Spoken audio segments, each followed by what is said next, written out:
Hi, this is Father Elio, OFM CAP.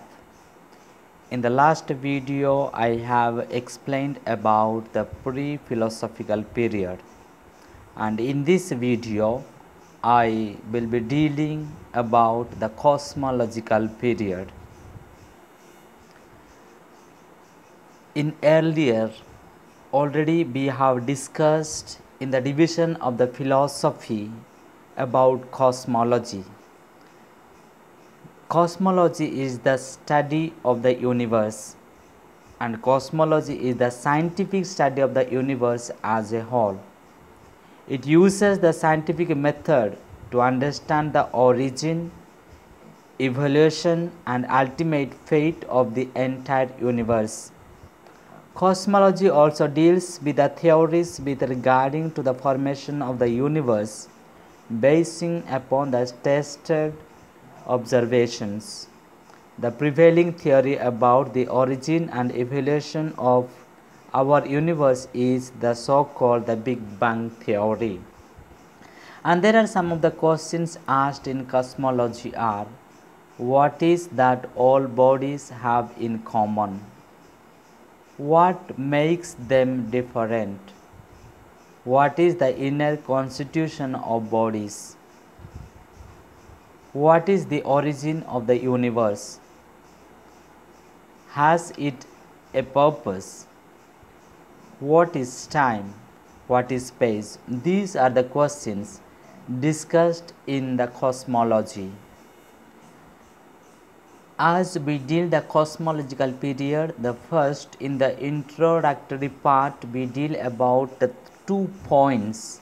The first one is the characteristics of the cosmological period, and the second one is the development of the cosmological period.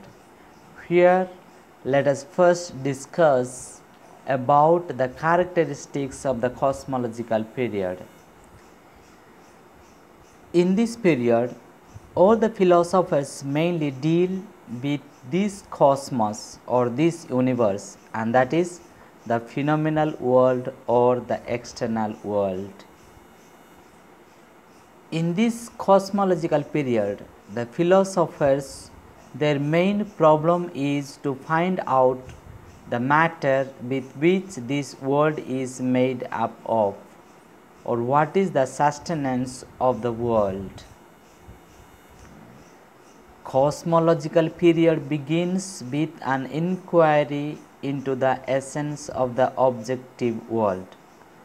The problem of external nature was taken up in the cosmological period or the period of naturalism. The cosmological period also is known as the period of naturalism. The earliest Greek philosophy is naturalistic, and its attention is directed to the nature. The period of naturalism is explained in the 4 terms. The first one is it is syllogistic because it conceives nature as animate or alive. And the second term is the naturalism is ontological because it inquires into the essence of things. Again, the period of naturalism is mainly monistic because it seeks to explain its phenomena by means of a single principle. Also, it is dogmatic because it presupposes the competence of the human reason to solve the philosophical problems. The second point of the introductory part of the cosmological period is the development of the cosmological period. The philosophers of the cosmological period were concerned with 2 interdependent problems regarding external natures. Those two problems are, the first one is the problem of substance. What is the basic substance of which the nature objects are made up of? And the second problem was the problem of change. Then what is the nature of the process by which the basic substance changes into the familiar objects of sense? To solve these two problems, there came the two schools of philosophy. And the problem of substance was taken by the Ionian schools, and the problem of change was taken by the atomists. In Ionian schools, we find the philosophers like Thales, Anaximander, and Anaximen, and this school was influenced by the Pythagorean school. Here comes another philosophers, that is Heraclitus and the Eleatics, who tried to solve the problem of change. Eleatics held that there is only permanence and that change is an illusion, and later he maintained that there is only change and permanence is an illusion. But the atomists sought a compromise between the philosophy of permanence and the philosophy of change.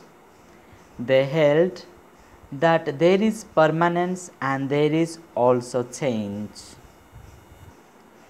But Empedocles and Anaxagoras held that the elements of which things are made are qualitatively different, and therefore they are known as the qualitative atomists.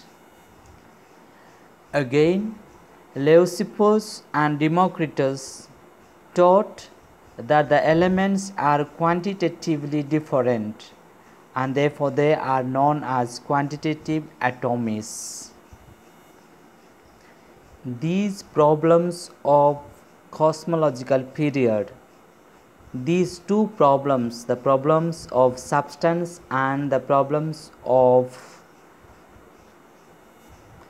change, will be dealt elaborately with those two schools of philosophy, that is the Ionian schools and the atomists. Here I conclude, and let us deal it in later, starting with the Ionian philosophy or the Ionian school. Thank you.